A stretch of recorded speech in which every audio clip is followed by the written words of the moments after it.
A Revolução Francesa. Bom, todo mundo já ouviu falar, né? É um daqueles momentos da história que parecem sagrados. Mas, e se a história que a gente conhece não for bem a história completa? Nessa análise, a gente vai mergulhar numa visão bem mais crítica desse evento que mudou o mundo. Ah, esse lema é conhecido no mundo todo. Ele traz à mente aquelas imagens de heroísmo, de um povo se levantando pela liberdade. É basicamente a narrativa que a gente aprendeu. A história da libertação de um povo contra a tirania. É bonito, não é? Pois é. Só que, segundo a fonte que a gente está analisando hoje, a prática foi, bem, o completo oposto do discurso. O que aconteceu na França a partir de 1789 é apresentado aqui não como um grande despertar humanitário, mas como uma troca de um ideal por um método extremamente violento. A tese aqui é que o que chamamos de revolução foi, na verdade, uma explosão de ódio entre classes. E esse ódio todo teria sido insuflado por grupos ideológicos que viam na destruição total da ordem antiga o único jeito de chegar ao poder. E aqui está o grande paradoxo que o texto aponta. Em nome de uma liberdade, assim, meio teórica, abstrata, o que nasceu ali foi um dos regimes mais autoritários e sanguinários que a Europa já viu. A promessa e a realidade, olha, não poderiam estar mais distantes uma da outra. Para conseguir se manter de pé, esse regime autoritário precisava de uma ferramenta. E, segundo a fonte, essa ferramenta era o terror. E veja bem, não era um efeito colateral, um excesso. Era, na verdade, uma política de Estado oficial. E a figura central desse período?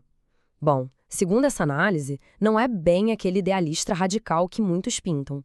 Robespierre é retratado aqui mais como um gerente desse terror institucionalizado. O cara que fez da violência um método de governo. Isso leva a gente para uma pergunta que é simplesmente fundamental.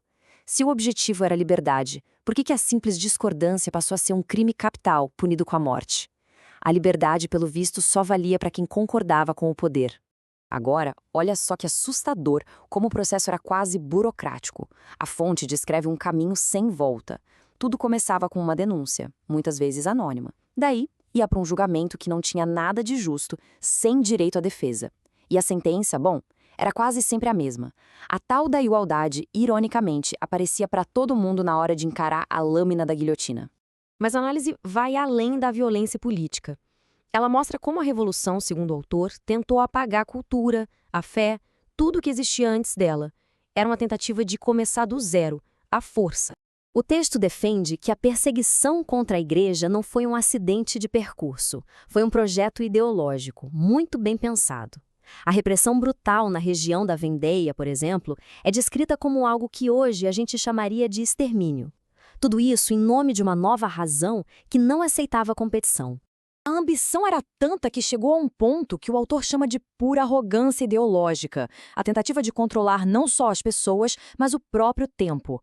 O calendário cristão foi simplesmente abolido, os mesos ganharam novos nomes, tudo para apagar a tradição na marra e recriar a sociedade do zero. Tá, e depois de todo esse caos, de toda essa violência e dessa tentativa de recriar o mundo, qual foi o resultado final? Bom, o desfecho, segundo a fonte, é a maior de todas as ironias. Esse slide aqui resume a ópera de forma brilhante. A revolução que começou para derrubar um rei absolutista passou pelo terror e terminou coroando um imperador. O poder, no fim das contas, só mudou de mãos e talvez tenha ficado até mais concentrado. Depois de anos de caos, a população estava simplesmente exausta. O povo trocou aqueles slogans revolucionários pela promessa de ordem e estabilidade que Napoleão Bonaparte oferecia. O terror, no fim, abriu caminho para uma nova tirania. E isso nos traz para a parte final dessa análise, que é fascinante, a batalha pela memória. A disputa sobre como essa história é contada e lembrada até hoje. Essa é a pergunta de $1 milhão que o autor tenta responder. Se o processo foi tão violento e o resultado foi um imperador, por que afinal a Revolução Francesa ainda é celebrada por tanta gente como um grande avanço moral? A resposta, segundo a fonte, é que a Revolução venceu a guerra da narrativa. A história que ficou para a posteridade é a que exalta os ideais, os slogans bonitos. E os métodos? Os corpos? O terror? Ah, isso é relativizado. Tratado como uma fase necessária, um custo inevitável para se chegar a um futuro melhor. E é aqui que a análise histórica se conecta diretamente com o presente. O autor aponta para uma lógica que ele considera perigosa e muito atual. Essa ideia de que excessos são perdoáveis se o objetivo final for nobre.